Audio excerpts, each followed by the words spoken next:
오늘은 마가복음 2장 1절부터 12절 말씀을 가지고 인자의 권세라 하는 제목을 달았는데요. 어, 가버나움에서 있었던 한 가지 이야기를 또 전하고 있습니다. 1절, 2절을 보면 며칠이 지나서 예수께서 다시 가버나움으로 들어가셨다. 예수가 집에 계신다는 말이 퍼지니 많은 사람이 모여들어서 마침내 문 앞에조차도 들어설 자리가 없었다. 예수께서 그들에게 말씀을 전하셨다. 이렇게 되어 있습니다. 우리는 앞에서 예수님께서 가버나움에 가셔서 많은 병자들을 고치시고 그 다음 날 한적한 곳에 가서 기도하실 때 제자들이 찾아와서 사람들이 찾습니다. 우리 가버나움으로 다시 가십시다. 그렇게 얘기를 했을 때 예수님이 다른 곳으로 가자.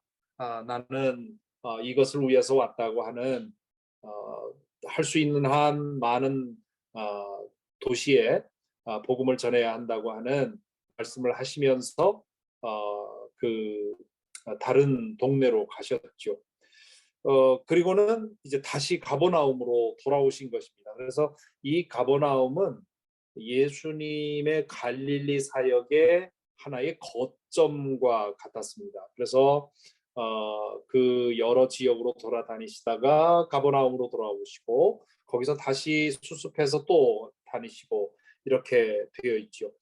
어, 여기에 예수가 집에 계신다는 말이 퍼지니 이렇게 되어 있는데 이 집에 계시다 하는 말은 아마도 예수님이 그 가버나움에 계실 때면 언제나 거하던 집이 있었을 거라고 추측을 합니다. 어떤 사람들은 예수님의 그 집이 예수님 소유의 집이 있었을 거라고 생각하는 사람도 있는데 아마 1장에서 계속 이어지는 걸 보면 그 집이 베드로의 집이었을 가능성이 매우 큽니다. 어쨌든 예수님이 가버나움에 오시면 항상 어느 집에 머무셨는데 이미 가버나움에 그 예수님에 관한 소문이 퍼져서 많은 사람들이 모여들었다. 그리고 마침내 문 앞에조차 들어설 자리가 없었다. 그렇게 얘기를 하죠. 그래서 인산이에로 모여서 사람들이 그 집 안에도 들어서 있고 또 바깥에서도 귀 기울이고 듣고 있는 그런 상황에서 예수님이 말씀을 전하고 계셨습니다. 계속해서 3절과 4절에 보면 그때에 한 중풍병 환자를 네 사람이 데리고 왔다. 어, 이 중풍병 환자가 자기 스스로 걸을 수 없기 때문에 아마 침상에 누워서 침상을 가지고 왔겠죠. 들것으로 가지고 왔겠죠.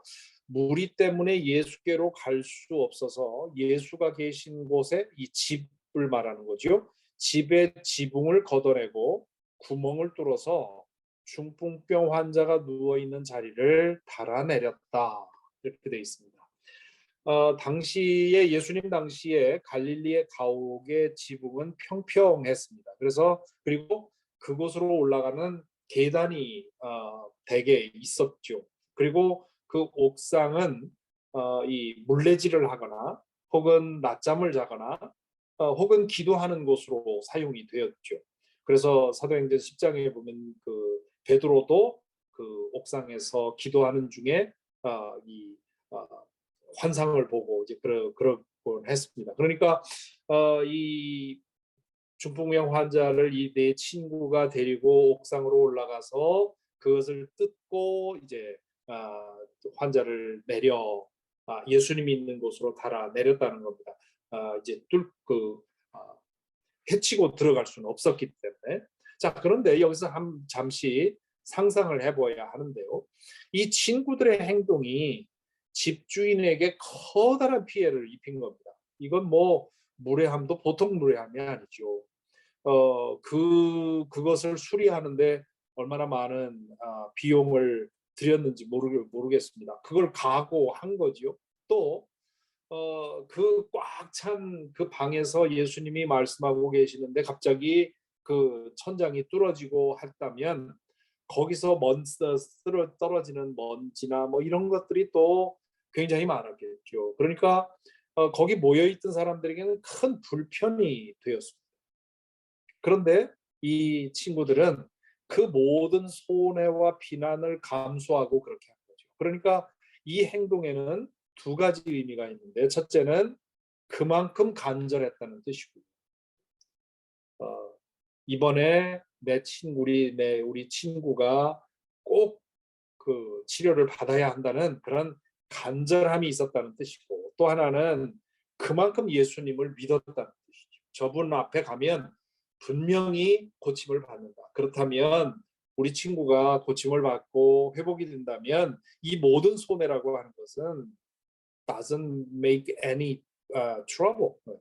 그건 이제 나중에 다 그걸 보상하고도 남을 수 있는 그런 일이었던 것이죠. 그래서 그걸 보면 이 네 친구는 요즘 유행하는 말로, 요즘 표현으로 하면 찐친, 진짜 친구 였던 거죠. 친구를 위해서 이럴 수 있었다는 것은 친구를 예수님에게 데려올 뿐만 아니라 그 예수 해치고 들어갈 길이 없자 그 많은 위험과 그런 모든 것을 감수하고 예수님 앞으로 달아내렸다는 것은 진짜 친구들이었다는 거죠. 어쩌면 이 사람이 이렇게 좋은 친구를 두었을까 하는 생각을 하게 되죠. 자, 그래서 이제 데려오자 5절에 보면 예수께서는 그들의 믿음을 보시고, 이 그들의 믿음을 보시고, 환자의 믿음이 아닙니다. 이 친구들의 믿음, 그렇게까지 친구를 고치고자 하는, 그리고 예수님이면 틀림없이 고쳐진다고 하는 믿음을 보시고 중풍병 환자에게 이 사람아 내 죄가 용서받았다 하고 말씀하셨다. 그렇게 되어 있어요. 자, 여기 주목할 점이 두 가지가 있는데요. 하나는 지금 앞에서 본 대로 환자의 믿음이 아니라 그를 데리고 온 사람들의 믿음을 보십니다. 그 친구들의 믿음이 그 환자, 물론 그 사람에게도 믿음이 있었겠죠. 전혀 없었다고 볼 수는 없는데 예수님이 주목하신 것은 친구들의 믿음. 그 친구들의 믿음을 보고 중풍병 환자를 치료해 주신 것이고, 두 번째 우리가 주목할 것은 예수님이 그 병자에게 대해서 내 병이 나았다 이렇게 말씀하지 않으시고 내 죄가 용서받았다라고 말씀하십니다. 예수님은 그 사람의 병을 치료한 것이 아니라 죄를 용서해 주셨어요. 왜 이랬을까? 여기에는 유대교인들의 기복 신앙에 대한 생각을 좀 해봐야 합니다. 이 배경에는 유대교인들의 기복 신앙이 자리를 잡고 있습니다. 이 기복 신앙 혹은 우리 미국에서는 prosperity theology라고 하는데요. 기복 신앙은, 기복이라는 말은 복을 기도한다, 복을 기구한다, 이제 그런 뜻이고, prosperity theology는 이 땅에서의 번영이 그 신앙의 목적인 것, 이런 것을 말하는 거죠. 그래서 오늘날 미국은 prosperity theology가 지배하고 있고 한국은 기복 신앙에 물들어 있다, 이제 그러는데 그게 오늘만의 문제가 아닙니다. 예수님 당시에 유대교인들도 그렇게 믿었습니다. 이 기복신앙의 핵심은 뭐냐면 잘 믿으면 현 세상에서 복을 받고 잘못 믿으면 재앙으로 징벌받는다. 그것이 현세에서 일어난다고 믿는 믿음입니다. 이 믿음은 절반은 맞고 절반은 맞지 않아요. 이 세상에서 잘 믿으면 하나님의 은혜 가운데 살기 때문에 복을 누릴 수 있습니다.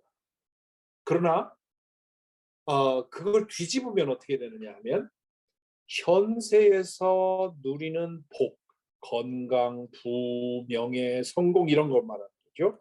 이런 것들을 가지고 있으면 저 사람 믿음 좋다 이렇게 생각을 하는 거예요. 이게 뒤집으면 그렇게 되는 거예요. 그리고 불행, 질병, 가난, 실패 이런 것들을 당하면 하나님에게 벌 받았다는 뜻으로 생각을 하게 되는 것이죠. 그렇게 되다 보니까 이 중풍병자가 어떻게 생각했냐면 자신이 중풍병에 걸린 이유는 자신의 죄에 대한 하나님의 징벌이라고 믿고 있었던 겁니다. 이 사람이 그렇게 스스로 그렇게 믿은 것이 아니라 사람들이 그렇게 얘기를 했겠죠. 네가 중풍병에 걸린 거는 뭔가 너 죄를 지은 거다. 그렇지 않으면 이럴 리가 없다. 이제 그렇게 얘기를 했던 거죠. 그리고 그렇게 얘기를 하니까 정말 그런 줄 믿는 거죠. 그러니까 이 죄책감이 그 병증을 더 심하게 했던 겁니다. 그러니까 지금 이 중풍병 환자의 문제는 그의 육신적인 질병도 문제지만 그 마음 속에 있는 이 그의 영혼의 질병이 더 큰 문제였던 것이죠. 그래서 예수님은 그 사람의 문제의 뿌리를 보았고 죄의 문제를 해결해 주어야 온전한 회복이 이루어질 것이라고 생각하셨기 때문에 죄의 용서를 선언하시는 것입니다. 그러니까 예수님은 그 환자에게 먼저 내 죄가 사해졌다 이렇게 말씀을 하시죠. 그런데 그러자 6절 7절에 보면 율법학자 몇이 거기에 앉아 있다가 마음속으로 의아하게 생각하기를 이 사람이 어찌하여 이런 말을 한다는 말이냐. 하나님을 모독하는구나. 하나님 한 분밖에는 누가 죄를 용서할 수 있는가 하였다. 여기 율법학자라는 말은 개역 성경에서는 서기관이라고 번역이 됐죠. 바리새파 사람들 중에 율법 해석에 있어서 권위를 쌓은 사람들입니다. 보통 티네이저나 한 20대에 아주 유명한 그런 신뢰받는 존경받는 율법학자 밑에 들어가서 수습 생활을 해 가다가 보통 한 40세쯤 되면 독립해서 율법학자의 역할을 했다고 합니다. 이들은 이제 일상생활에서 생계는 다른 직업으로 이어가면서 사람들이 율법을 실천하는 과정에서 발생하는 문제들에 대해서 자문을 해주고 말하자면 무보수 변호사와 같은 그런 역할이었다고 할 수 있죠. 오늘날 뭐 당시에 유대인들이 가지고 있는 법은 율법밖에 없었기 때문에 그 율법을 어떻게 어떻게 실천하느냐, 그 율법을 실천하는 과정에서 어떤 문제가 생길 때, 혹은 다툼이 생길 때, 혹은 갈등이 생길 때 그것을 판정해주는 그런 역할을 했던 거죠. 그 사람들 가버나움에도 그러니까 이 율법학자들이 있었던 겁니다. 그들이 예수님에 관한 소문을 듣고 거기에 와서 이 사람이 무슨 말을 하나 이제 귀담아 듣고 있었던 것이죠. 그런데 이 율법에 의하면 모든 죄는 궁극적으로 하나님에게 짓는 겁니다. 따라서 죄를 용서할 수 있는 권한도 하나님에게만 있죠. 시편 51편에 보면 다윗이 바세바를 범하고 우리아를 죽게 한 후에 선지자 나단이 와서 이제 그 사실을 그에게 그 얘기하면서 그를 고발할 때 이제 회개의 기도를 드리지 않습니까? 그 회개의 기도를 드릴 때 다윗이 그렇게 말합니다. 내가 오직 하나님께만 죄를 지었습니다. 그렇게 얘기를 합니다. 물론 그 말은 사람에게는 죄를 짓지 않았다는 뜻이 아니라 내 죄는 가장 먼저 하나님을 아프게 한 죄다. 그런 뜻으로 말하는 것이죠. 그래서 죄는 하나님에게 지은 거기 때문에 궁극적으로 죄는 하나님에게 지은 거기 때문에 그 죄는 다른 사람이 대신 용서할 수가 없어요.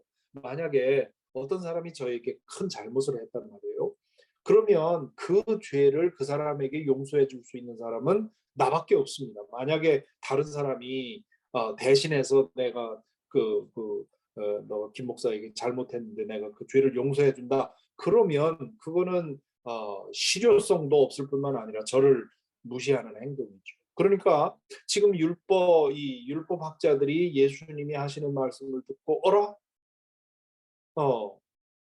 자기 자신이 하나님이란 말인가? 혹은 하나님만 할 수 있는 권한을 네가 무슨 자격으로 그런 얘기를 할 수 있느냐? 이러면서 의아해한 것이죠. 그것이 이제 그들이 마음속으로 생각한 내용. 8절에서부터 10절에 보면 이제 예수님께서 그들에게 반응을 하시는데, 예수께서 그들이 속으로 이렇게 생각하는 것을 곧바로 마음으로 알아채시고 그들에게 말씀하신다. 뭐 그들의 표정을 보면 알았겠죠. 게다가 뭐 예수님은 그 투시력이 있으셨을 테니까, 혹 그뿐만 아니라 예수님이 의도적으로 율법학자들을 자극하셨을 수도 있습니다. 예수님은 그런 방식으로 그 누군가를 자극하고 그 사람이 반문해 오면 거기에 대해서 응답하면서 또 말씀을 하셨기 때문에, 예수님께서 율법학자들이 그렇게 나올 줄 알고 그렇게 말했을 가능성이 크지요. 그래서 예수님이 그들에게 말합니다. 어찌하여 너희는 마음속에 그런 생각을 품고 있느냐. 중풍병 환자에게 내 죄가 용서받았다 하고 말하는 것과 일어나서 내 자리를 걷어서 걸어가거라 하고 말하는 것 가운데서 어느 쪽이 더 말하기 쉬우냐. 그러나 인자가 땅에서 죄를 용서하는 권세를 가지고 있음을 너희에게 알려주겠다. 예수님이 하신 대답을 잠시 보면요, 내 죄가 용서받았다는 말과 일어나서 내 자리를 걷어서 걸어가거라 하는 말 중에서 어느 쪽이 더 말하기가 쉬우냐?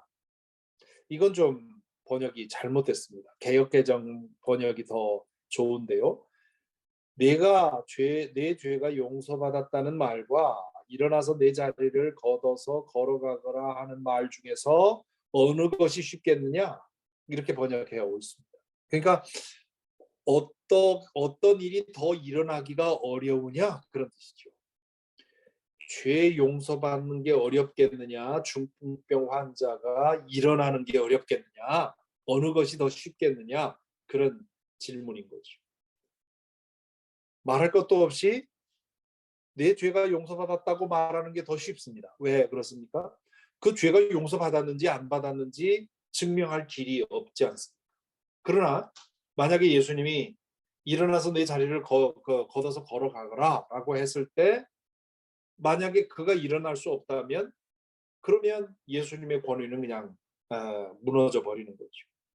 증명되지 않으면 망신이기 때문입니다. 이 구절을 읽으니까 옛날에 들은 이야기가 생각이 나는데요. 한월산 기도원에서 그 원장이었던 그분이 이천성 목사님이었나요? 그분이 이제 그 간증하는 얘기 중에, 그분이 한참 이제 그 부흥사로서 이적을 막 그 가는 데마다 부흥회 가는 데마다 이제 막 그 이적이 일어날 때였는데, 이분이 그 이제 부흥 집회를 끝내고 이동하는데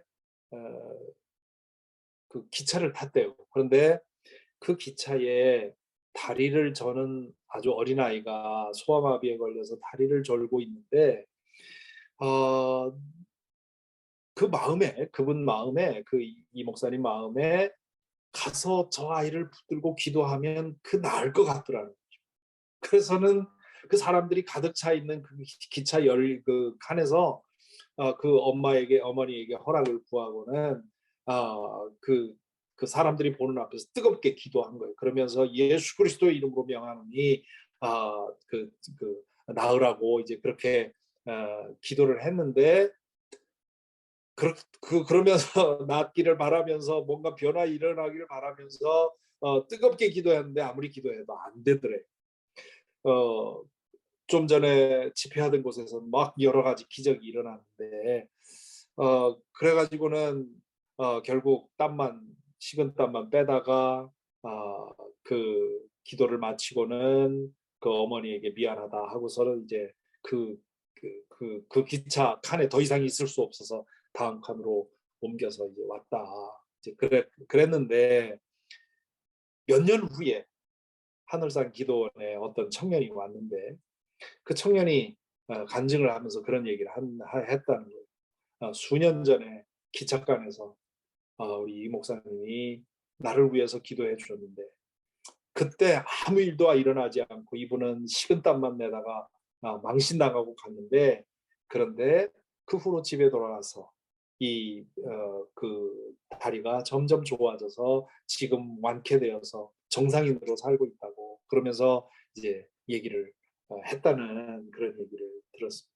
그러니까 지금 이 말이 그런 거예요. 너의 죄가 용서받았다고 말하는 거는 용서받았는지 안 받았는지 증명할 길이 없지 않습니까? 그러나 예수님이 일어나 내 자리를 들고 가라, 걷어서 가라 하고 말하는 것은 위험하기 짝이 없는 것. 그래서 이렇게 말씀하신 후에, 그러나 내가 지금 증명할 수 없는 그런 말을 했지만, 그러나 증명할 수 있는 그 중풍병을 고치는 일도 해 보이겠다 하면서 그, 그 병을 치료해 주죠. 그러나 인자가 땅에서 죄를 용서하는 권한을 가지고 있음을 너희에게 알려주겠다. 그걸 어떻게 알려주느냐? 이제 그를 치유함으로써 알려준다는 거죠. 자, 여기에 그러나 인자가 땅에서 죄를 용서하는 권한을 가지고 있음을 너희에게 알려주겠다. 여기 처음으로 인자라는 말이 나옵니다. 인자라는 말이 사람의 아들이라는 뜻이죠. 사람 인자에 아들 자자를 해서 사람의 아들이라는 뜻입니다. 많은 사람들이 인자라는 말은 예수님의 인성, 사람의 본성을 말하고, 하나님의 아들이라는 말은 예수님의 신성을 말한다고 오해를 하는데요. 이 인자라는 말이 어떤 배경이 있는지를 알면 그게 잘못된 생각인 것을 압니다. 이 인자라는 말의 헬라어는 호퀴오스 투 안트로푸라고 하는 말인데요. 아람어로는 바에나시라는 말인데, 이 말을 직역하면 그 사람의 그 아들, 그 사람의 그 아들. 여기 사람이라고 하는 건 하나님을 말하니까 그분의 그 아들, 그렇게 말할 수 있어요. 이 인자는 누구냐 하면 그 사람, 즉 하나님, 그분의 아들, 그분의 모든 인간이 하나님의 자녀들인데, 그들 중에 그 아들, 하나밖에 없는 그 아들, 그걸 말합니다. 그래서 그 인자라는 말은 당시에 자신을 우회적으로 가리키는 말로도 사용됐을 뿐만 아니라 다니엘서 7장 13절에 근거해서 메시아를 가리키는 말로 사용이 됐습니다. 다니엘서 7장 13절에 보면 예언자 다니엘이 환상을 보는데요. 이런 얘기가 나옵니다. 내가 밤에 이러한 환상을 보고 있을 때에 인자 같은 이가 오는데 하늘 구름을 타고 와서 옛적부터 계신 분에게로 나아가 그 앞에 섰다. 여기 옛적부터 계신 분은 하나님을 말하는 겁니다. 영원하신 하나님, 그 영원하신 하나님에게 나아가서 그 앞에 섰고, 그리고 그 이후에 14절 이후에 보면 그분에게서 영원한 나라를 인계받아서 영원한 왕이 되신다. 그런 얘기를 합니다. 그래서 이 예언으로 인해서 다니엘이 본 인자 같은 이는 곧 메시아로 오시는 영원한 왕을 가리킨다는 믿음이 있었습니다. 그래서 예수님은 이 칭호를 당신 자신을 가리키는 말로 사용하셨어요. 예수님은 나는 하나님의 아들이다 이렇게 말씀하지 않으셨어요. 다만 하나님을 아버지라고 하셨죠. 또 당신을 아들이라고 말씀을 하셨죠. 그렇지만 그 당시에 메시아를 가리키는 그런 칭호를 별로 사용하지 않았는데 오직 인자라는 칭호만 사용을 하십니다. 그래서 인자가 땅에서 죄를 용서하는 권한이 있음을 보이겠다. 이제 그렇게 말씀하고는 11절 이하에 보면 예수께서 중풍병자에게 말씀하셨다. 내가 내게 말한다. 일어나서 내 자리를 걷어서 집으로 가거라. 그러자 중풍병 환자가 일어나 곧바로 모든 사람이 보는 앞에서 자리를 걷어서 나간다.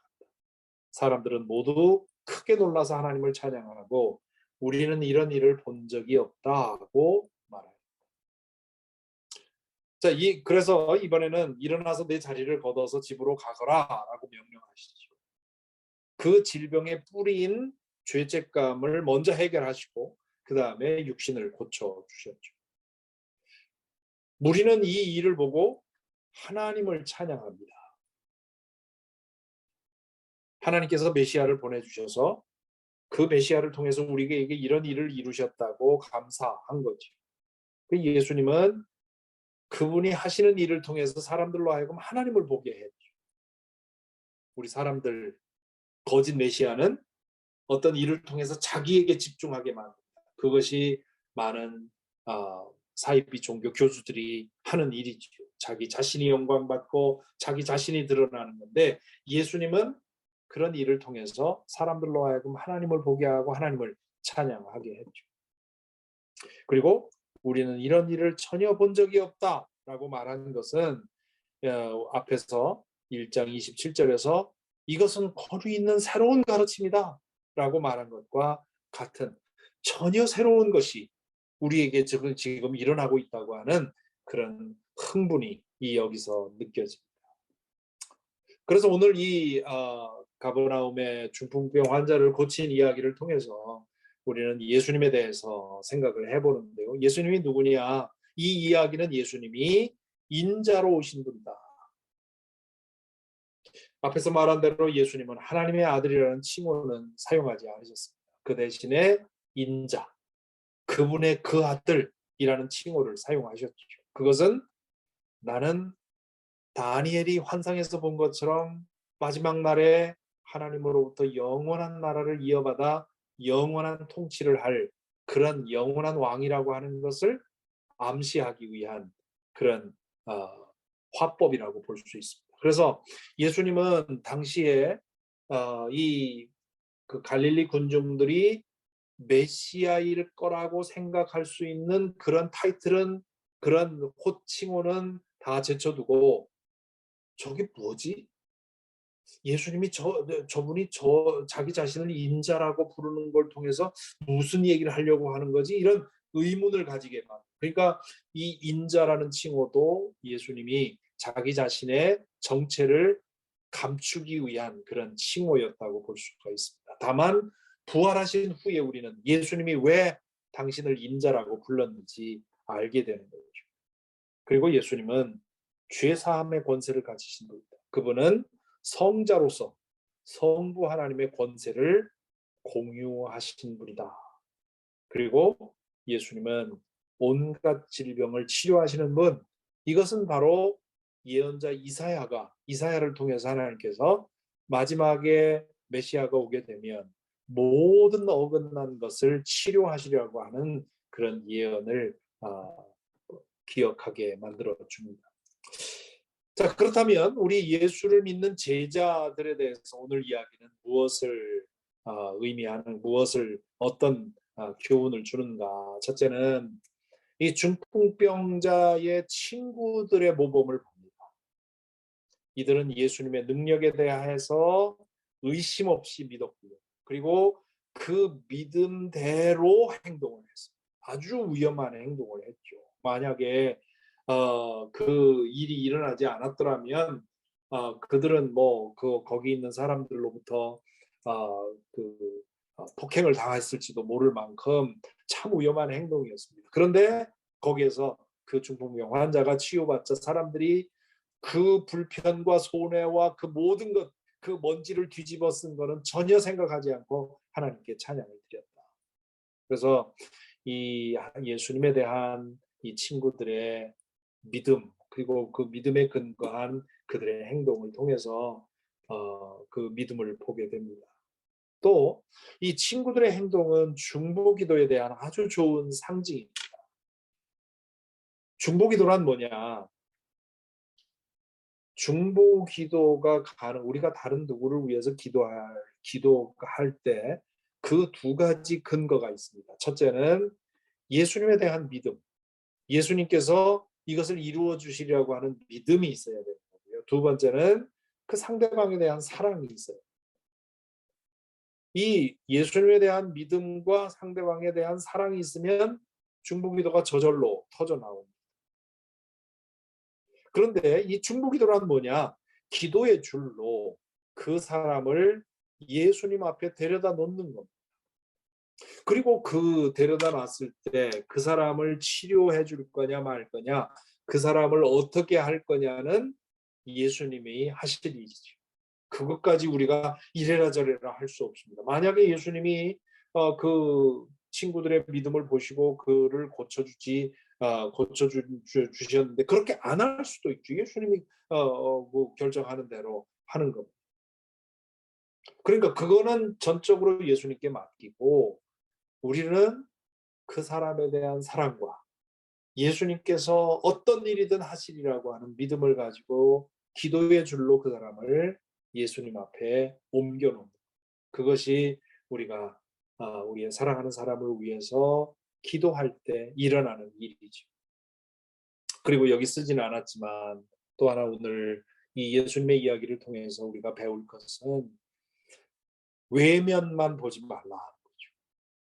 예수님께서 이 중풍병 환자를 보시고 그의 육신의 질병만 본 것이 아니라 그 영혼 안에 있는 그 지독한 죄책감, 나는 하나님으로부터 버림받았고 하나님으로부터 징벌받았다고 하는 그런 그의 죄책감을 보신 것처럼 우리는 사람을 볼 때 그의 외면만, 그의 행동만 볼 것이 아니라 저 사람이 왜 저렇게 행동하나, 그 사람의 마음 속에 그렇게 행동할 수밖에 없는, 하게 할 수밖에 없는 그 사람의 상처를 보고 아픔을 보고 이제 그럴 수 있어야 합니다. 그런데 우리는 너무도 자주 그냥 그 사람의 행동만 보지요. 그 행동만 보고는 그 상처받고 그 행동에 대해서 또 리액트하고 이렇게 되는데, 사실 나에게 상처 주는 사람의 그 행동 배후에 있는 그 사람의 그 깊은 상처를 생각하면 긍휼히 여길 수 있고 용서할 수 있고 보듬을 수 있거든. 그런데 우리는 그걸 보지도 못하고 또 때로는 안 보려고 해요. 내 상처가 크다 보니까 그 리텔리에이트 하려고 하고 이제 그러죠. 예수님께서 이 중풍병자를 보시고 그의 마음속에 있는 이 질병을 어, 보고 그걸 어드레스 했다고 하는 사실 속에서 우리는 사람을 볼 때 외면만 보고 우리에게 드러난 것만 보는 것이 아니라 그 마음속에 있는 깊은 질병까지 헤아리는, 그것이 우리가 이제 결국 복음을 전하는 이유지요. 우리가 선교를 통해서 어떤 사람에게 먹을 것도 주고 병든 사람에게 치료할 것도 주고 여러 가지를 해주지만 결국 그 모든 것을 통해서 우리가 하고자 하는 것은 그 사람과 하나님과의 관계를 바로잡아 주려고 하는 것이죠. 그것이 우리가 앞으로 마음속에 두고 노력해야 될 그런 일이라고 생각을 합니다.